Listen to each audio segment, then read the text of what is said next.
This is James Turk. I'm a director of the Gold Money Foundation, and I'm here this morning with Claus Vogt, of Equitas Capital Partners in Munich, Germany, and the author of The Global Debt Trap, which is available in German and in English, and is also available on Amazon.com and other online bookstores. Claus, I'm really looking forward to talking to you about this book. Can you give me a little bit of background information as to why you wrote it?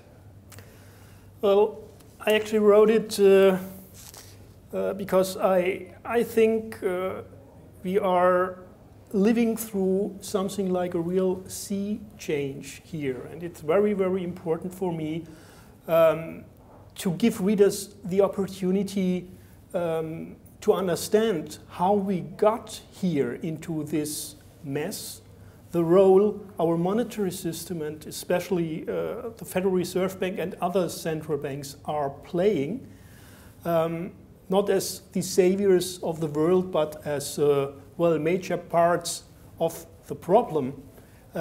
Plus, I want to show some, well, escape hatches available for private investors and what, well, you and me and private investors can do to protect their wealth against reckless monetary and fiscal policies here. Yeah, you know, people often say gold is the barbarous relic, but I like to say central banks are the barbarous relic.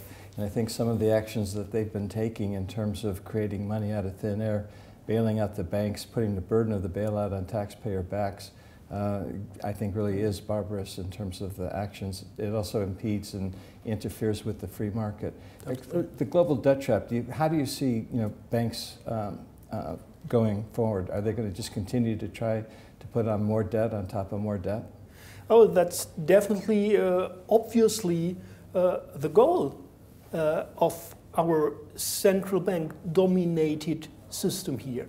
Yes, Bernanke made it clear for everyone who wanted to listen more than 10 years ago that the United States does have a printing press, and it can print as much money as it desires to. He made this point very, very clear, and, well, frankly, up to now, he has delivered to what he then told he would do if he were to become Federal Reserve President. So yes, that's definitely what they want to do, but I'm not 100% sure whether they finally will succeed. I call it a debt trap. It's global. Yes, it's not just the United States. It's many European countries, Japan as well. And it's a trap. Why a trap? Because there is no easy way out anymore. The options which are available will bring hardship. They will hurt a lot of people. And generally, or theoretically, money printing is one of the escape hatches out of this debt trap. But others, like outright default, are also available. And I'm not 100% sure whether this political agenda, which is definitely favoring the inflationary solution, will finally succeed. It's possible that market forces will overwhelm the Federal Reserve and this fiat money-based financial system. Obviously, people are going to be hurt as the problems continue to unwind. But if they try to inflate, aren't more people going to be hurt that way? And if they hyperinflate ultimately, which is usually what happens when there is a big debt load, then everybody gets hurt because that destroys the economy. Yes, yes, and it's very important to make this point that inflationary policies are responsible for the ever larger discrepancy between the rich and the poor. Why? The wealthier part of the population can choose at least some protection against inflation in buying assets like gold. But the have-nots just can't. the have-nots in a global sense. The poorer countries are the main victims of these policies, but domestically, inside the nation, the same is true. The wealthier part can protect at least parts of their assets, but the have-nots just can't. So the real losers or the real victims of these inflationary policies are the have-nots. Yeah, the poorer people. I mean, we're seeing that clearly in rural China, where there have been riots because of rising energy and food prices. And those rising energy and food prices have a much bigger impact because it forms a much bigger part of a poor person's budget than it would on a wealthy person. Exactly. But we've seen that in other parts of the world as well. Are the central banks around the world on this path that they're on? Are they going to get off this path, or are they going to continue toward their inflationary policies, in your view?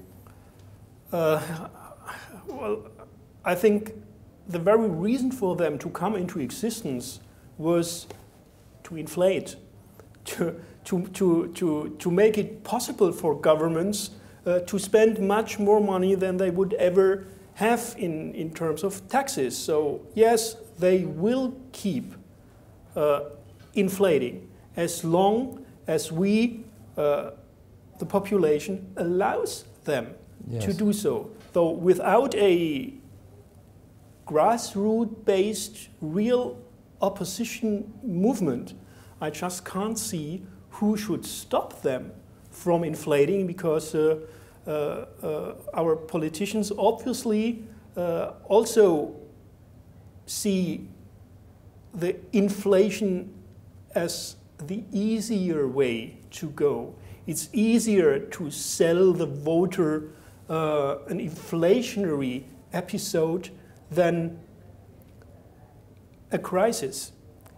If you want to buy your voters, you better do it by using the printing press. So I think these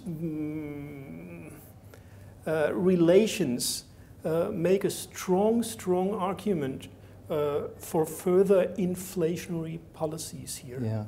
Yeah, you're really showing some very good insight in terms of the problem here, in the sense that the system was created to favor politicians because they need, for power and for favors, they need to spend money.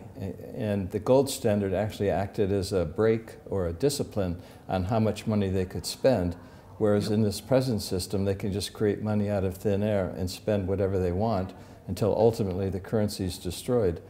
Is that likely what's going to happen to some of these currencies if central banks don't change their ways? Yes, definitely. That's the end point of these policies. If you don't stop, if you just keep going and going and going, you'll finally destroy the currency. That's, Ludwig von Mises, the most influential and maybe most famous of the Austrian economics writers, made this point very, very clear nearly 90 years ago. Mm-hmm. And he's right in doing so. And he was experienced, he was seeing what was going on then in Germany and also in Austria during the 1920s, hyperinflation. So he has seen it already all, and he understood how the mechanisms did work. So yes, if we don't put on the brakes, finally the currency will be destroyed. And this can actually start relatively quickly as soon as confidence evaporates. So it's also a confidence game which is being played here. And as soon as people stop buying treasury bonds, we will have a funding crisis with massively rising interest rates. And as soon as confidence in the currency disappears, well, we will we will immediately have drastically higher inflation rates, because then the velocity of money will quickly start to jump. Well, and then that's the inflationary endgame. That's the Mises crack-up boom, as he called it. That's exactly the crack-up boom, yeah. Yes. I was just recently in the States, and while I was there, I was speaking at a monetary conference, and they announced the financial results of the federal government for the month of April. It's first 7 months of the current fiscal year through April. And the amount of debt that they increased was $870 billion over 7 months. Yep. And the thing that for me was very alarming and shocking is that of every $100 they spend, 40% comes from borrowed money, only 60% comes from revenue. And when you get that kind of percentage, you're basically, very, very close to a hyperinflationary blow-off or beginning of the crack-up boom. And one of the things that you mentioned was that if they stop buying treasuries, hasn't that already happened? Because the government is spending so much money, forcing them to borrow, and they're borrowing more than the market is willing to lend, which means that the Federal Reserve is coming in and creating those dollars out of thin air and giving them to the government for spending. So are we pretty close to the crack-up boom? We are, in my opinion, pretty close to a funding crisis, because that's exactly what you described here, that the bond markets are showing already signs of stress. Yes. The Fed has come in with this quantitative easing 2 program, buying 600 billion. And well, actually, the original goal of this QE2 was to manipulate longer-term interest rates lower. Well, actually, what we have here now is longer-term interest rates roughly 1 percentage point higher than before QE2. So Bernanke may argue as he will, but QE2 actually flopped when measured against the original goal. Yeah, understood. And one could argue that even though the Federal Reserve is buying treasuries, the fact that treasuries are higher is an indication that the market is not reacting well, to this whole policy. You mentioned in terms of developing a grassroots effort or a grassroots program to try to stop the foolhardiness that's going on in various governments around the world. I note that, for example, in Finland, the True Finn Party, which has developed an anti-euro, anti-government bailout approach, has made pretty good strides in developing a popular base in that country. It's one of the top 3 vote getters in the recent election. What about other countries in Europe, and particularly in Germany? Is this an indication of things to come in other locations? Well, yes, I think it is an indication. Unfortunately, Germany, as has often historically been the case, is not leading this move. But if this move gathers momentum internationally, well, they will hopefully, probably also jump onto the train. Right now, well, there are very minor voices, but they are getting louder. So it has already changed a little bit also in Germany, but actually not anything to really speak about now, not anything influential. And actually, since our global financial system still is mainly US dollar based, and the United States is still the leading nation in terms of economic power, militarily, but also politically and socially. I really do think and hope that this change has to start in the United States. Yeah. If the United States, with its history of free market policies, if the United States is not able to turn this thing around, I doubt that anybody else will. Looking at the United States from here in Europe, are you optimistic that they're going to turn it around? As much as I can see right now, well, it's more hope than optimism. Yeah, I would tend to agree with you.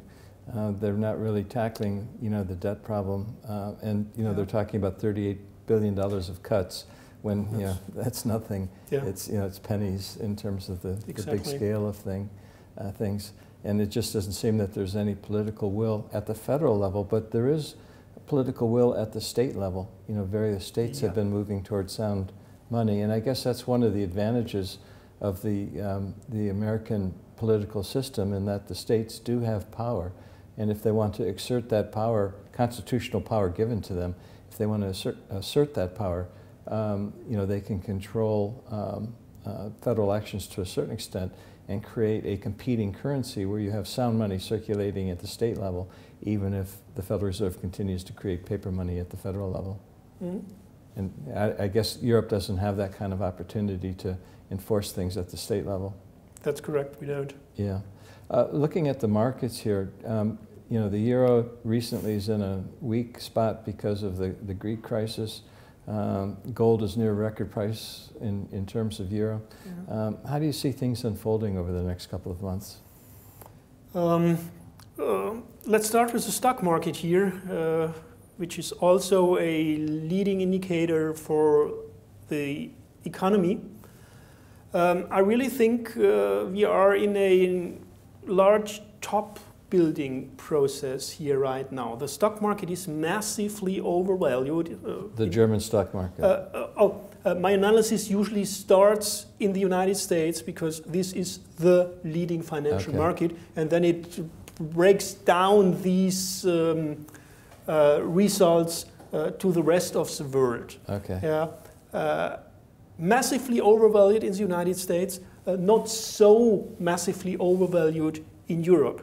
But still, history tells us if we have a bear market in the US, Europe will not only follow, Europe will probably again be the high beta market, which means when the United States tumbles 30%, well, the German DAX tumbles 40 or even 50%.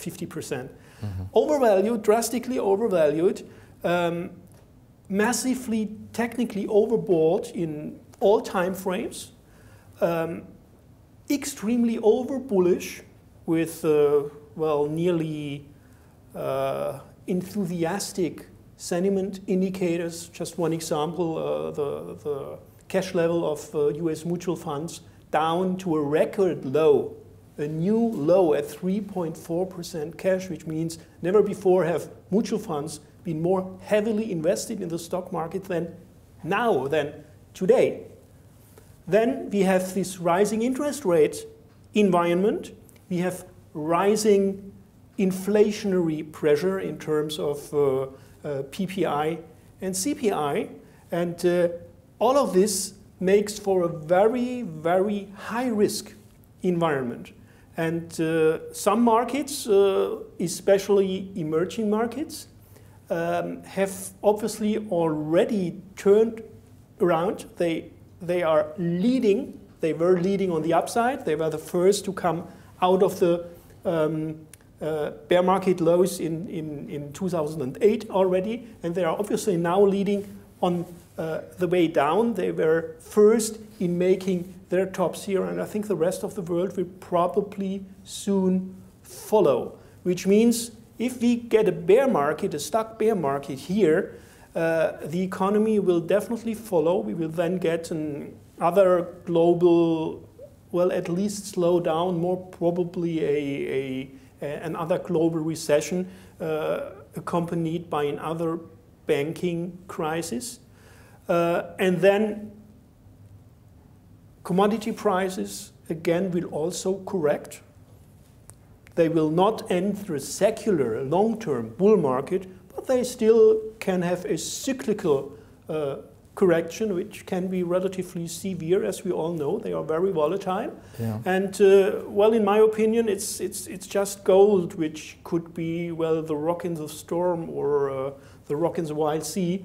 The safe haven. The safe haven, exactly because of its safe haven status. It's not just an inflation hedge gold. Gold is much more. It's a hedge or an insurance against all kinds of reckless policies. Well, and all around us in the world, we have really reckless policies going on. Yeah, so just like a house, which is a tangible asset and provides shelter for you and your family, gold, also a tangible asset, provides financial shelter for you.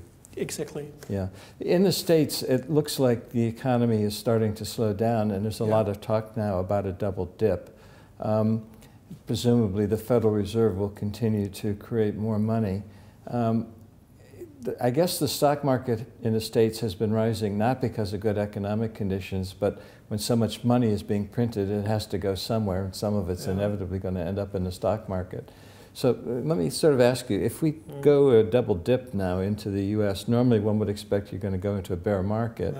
But if the Fed keeps quantitative easing, which presumably it will, even though it says it didn't, it's not going to, simply because the government's spending so much money, that could actually keep stocks going up because of this money creation as we go onto a path toward hyperinflation? It could happen, but I actually doubt it. I really think that if another recession, call it a double dip or a new recession, is going to start here, corporate profits, earnings will massively disappoint, and another banking crisis will emerge. I think then market forces would, to the downside, would overwhelm these manipulative efforts by the Federal Reserve. Yeah, it's possible, but I think it's unlikely. If we do get another banking crisis, people often ask me, if we get another Lehman, which a lot of people are expecting because there's still a lot of bad debt in the system, there's still too much leverage in the system. They ask me, well, is gold going to go down? And my response has been, well, I don't think so this time, because the Lehman problem was a liquidity crisis. The next banking crisis is going to be one where people seek safety rather than liquidity. Therefore, my guess is that the gold price will go up, not down. Is that something that you agree with, or would you take a different point of view on that? No, I fully agree. I really think it's probable that gold has finally overtaken the safe haven status which US Treasury bonds once had. The more people distrust, and rightly so, the Treasury bond market, the more they have to look for an alternative. And other bond markets aren't an alternative, though this brings immediately gold into the game as the safe haven of last resort. Yeah, I agree. If we do get another banking crisis, is it going to be, regional, or is it going to be global? And do you think it would start in the U.S. or Europe? I guess I'm asking, where are the bigger problems? Are they U.S. or the Europe? I know we're talking about horses in the glue factory, and it's hard to choose which one's the strongest. But what would be your guess? What's worse, U.S. or Europe in terms of the banking situation? Europe. I think Europe is leading now on the way down in the next banking crisis because of this European sovereign debt problem, which is already, so extremely visible. There are many similarities right now to the situation in 2007, 2008. Then, of course, it was the housing bubble, the bursting of the housing bubble, and the mortgage credit problems, which were very, very obvious for everybody who wanted to see. Most choose just to look the other way. But if you wanted to see, you easily could. Now we have the sovereign debt crisis, which already started with this, with Greece more than 1 year ago. But again, most market participants have decided to ignore it, to just look the other way. This, for the time being, this has worked, but I really think it will stop working. And then the European banking sector is much, much more involved by a default of Greece and other insolvent countries. That's why I expect it to start here in Europe this time and not in the United States. Will we see bankruptcies? Well, yes, probably again. The banking sector, in my opinion, is much weaker because we have not yet healed the older wounds. They are still hurt, massively wounded. Yes. Most banks, and now an additional round of defaults will hit an already very weak sector. But the Lehman bankruptcy, in my opinion, was not really the problem. The problem was that the way it happened was chaotic. We have seen larger bankruptcies of banks in the United States which have gone very, very smoothly.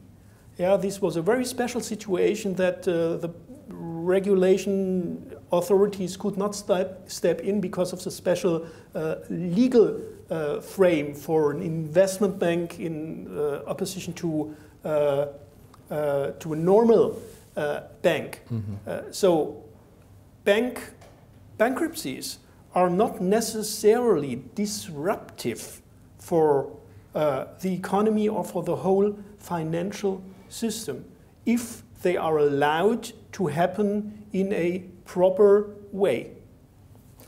How do we get out of the global debt trap then? Go back to a gold standard of some sort?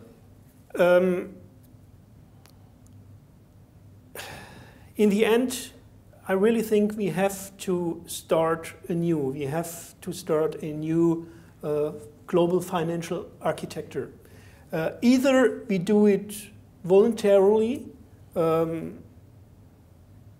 leading, if you will, that we or our leaders realize that the situation is already so bad that we better stop here and begin anew, or they let it just run and try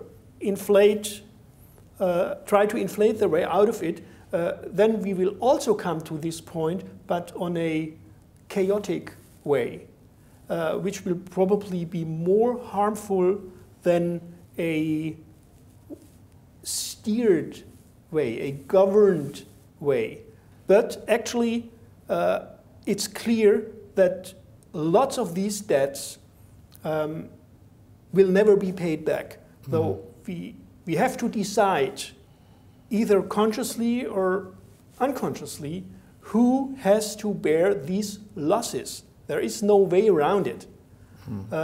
And in the end, these losses have to be taken. The defaults have to come. And only then probably will the time be right to start with a new architecture. And I can only hope that there is enough insight here that we then don't start anew with the same reckless system, but with a more honest and prudent one. Yeah, I agree with you. You know, looking at politicians, they tend not to act proactively. They tend to react, you know, once the crisis occurs. Yeah. And, you know, I'm quite concerned, you know, as you say, it could be quite chaotic as we continue down this road toward, you know, more debt and more problems. Claus, it's been a real pleasure speaking with you. Again, The Global Debt Trap, Amazon online, local bookstore, highly recommend it. Claus Vogt, thank you very much.